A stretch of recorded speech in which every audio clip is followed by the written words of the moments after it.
कभी कभी किसी शहर की दीवारें सिर्फ ईंट और पत्थर की नहीं होती। वो अपने भीतर सदियों का इतिहास, संस्कृति और सत्ता की कहानियां समेटे होती हैं।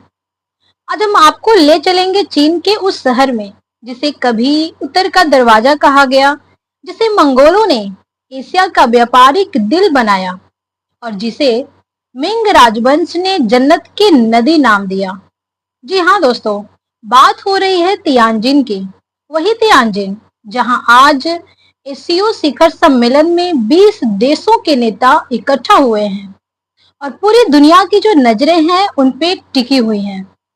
दोस्तों, तियानजिन उत्तरी चीन का वो शहर है जो बीजिंग और समुद्री रूट्स को जोड़ता है। आज इसे चीन का तीसरा सबसे बड़ा शहर माना जाता है, बीजिंग और शंघाई के बाद। लेकिन तियानजिन सिर्फ एक शहर नहीं, बल्कि चीन की औद्योगिक ताकत का प्रतीक भी है। यहाँ सबसे ज्यादा मैन्युफैक्चरिंग यूनिट्स हैं और ये शहर चीन की अर्थव्यवस्था की रीढ़ माना जाता है। सोचिए, अगर बीजिंग सत्ता का प्रतीक है, शंघाई व्यापार का प्रतीक है, तो तियानजिन एक गेटवे है, उत्तर की ओर खुला हुआ दरवाजा। आपको जानकर हैरानी होगी दोस्तों कि तियानजिन नाम दो शब्दों से मिलकर बना हुआ है। तियान यानी स्वर्ग या जन्नत और जिन यानी नदी का घाट या पार उतरने की जगह। इसलिए इसका मतलब ये हुआ स्वर्ग की नदी या जन्नत का घाट। ये नाम मिंग राजवंश के सम्राट योंगले ने 15वीं सदी में दिया था। इसी जगह से उन्होंने अपना बीजिंग मिशन शुरू किया और तभी से यह शहर शक्ति का केंद्र बन गया।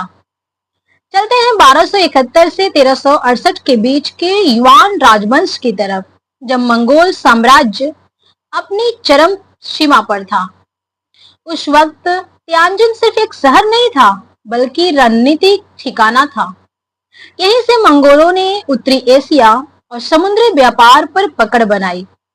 इतिहासकार कहते हैं कि अगर तियानजिन न होता तो मंगोल साम्राज्य का व्यापार जो इतना मजबूत हुआ, वो इतना मजबूत नहीं होता। आज भी तियानजिन को चीन का बिजनेस सेंटर कहा जाता है और ये टाइटल इसे सैकड़ों साल पहले मिला था। दोस्तों, 19वीं सदी चीन के लिए अपमान और विदेशी कब्जे का दौर रहा। भारत में जैसे अंग्रेजों ने किसानों से अफीम की खेती करवाई, वैसे ही चीन भी अफीम युद्धों से झुलसा। कई संधियों के बाद तियानजिन विदेशी ताकतों का कंसेशन जोन बन गया। Britain, France, Japan, Germany, Italy, हर कोई इस शहर पर अपनी छाप छोड़ गया। आज भी अगर आप तियानजिन जाएंगे तो आपको यूरोपियन स्टाइल की इमारतें और चर्च देखने को मिलेंगे, खास तौर पर 5 ग्रेट एवेन्यूज पर। यानी तियानजिन चीन में यूरोप का लघु रूप बन गया था। दोस्तों, आपने चीन की ग्रेट वॉल के बारे में तो सुना ही होगा, लेकिन क्या आप जानते हैं कि तियानजिन का भी अपना हिस्सा है? हाँ दोस्तों, होंगयाग्वान ग्रेट वॉल। शहर के उत्तरी छोर पर बनी ये दीवार दुश्मनों से सुरक्षा के लिए बनाई गई थी। कुछ लोग कहते हैं कि इसकी नींव सुई राजवंश, जिनका कार्यकाल 581 से 618 थी, इसी राजवंश ने डाली। तो कुछ मानते हैं कि यह नॉर्थ क्यू राजवंश के जमाने की है, जिनका कार्यकाल की अगर बात करें तो 550 से 577 ईस्वी।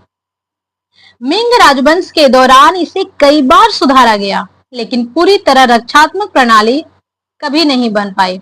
यानी तियानजिन सिर्फ व्यापार का ही नहीं, बल्कि युद्ध और सुरक्षा का भी गवाह रहा है। दोस्तों, अगर आज के समय की बात करें तो आज जब तियानजिन में एससीओ शिखर सम्मेलन हो रहा है, तो यह सिर्फ एक राजनीतिक आयोजन नहीं है। यह संदेश है कि तियानजिन अब भी एशिया की शक्ति संतुलन का केंद्र है। यह वही शहर है जिसने कभी मंगोल साम्राज्य को ताकत दी, यूरोपीय ताकतों को जगह दी और अब 21वीं सदी में दुनिया की महाशक्तियों को एक टेबल पर बिठा रहा है। कहा जा सकता है तियानजिन चीन का इतिहास भी है और भविष्य भी। तो दोस्तों, अगली बार जब आप तियानजिन का नाम सुने तो इसे सिर्फ चीन का एक आधुनिक शहर मत समझिएगा। ये शहर अपने भीतर जन्नत का घाट भी छुपाए हैं, मंगोलों का व्यापारिक दरवाजा भी और यूरोपीय ताकतों की छाप भी। आज जब दुनिया की नजरें एशियो समिट पर है तो याद रखिए, तियानजिन चीन की उस कहानी का हिस्सा है जिसमें सत्ता, संस्कृति, संघर्ष और सभ्यता सब कुछ समाया हुआ है। यानी तियानजिन सिर्फ एक शहर नहीं, बल्कि चीन का जीवित इतिहास है। तो दोस्तों, ये वीडियो आपको कैसी लगी? अगर अच्छी लगी हो तो इसे लाइक कीजिएगा, अपने दोस्तों के पास ज्यादा से ज्यादा शेयर कीजिएगा और कमेंट सेक्शन में अपना ओपिनियन जरूर दीजिएगा। चैनल पे नए हो तो सब्सक्राइब करके बेल आइकन जरूर प्रेस कीजिए। तो मिलते हैं नेक्स्ट वीडियो में, तब तक के लिए जय हिंद, जय भारत।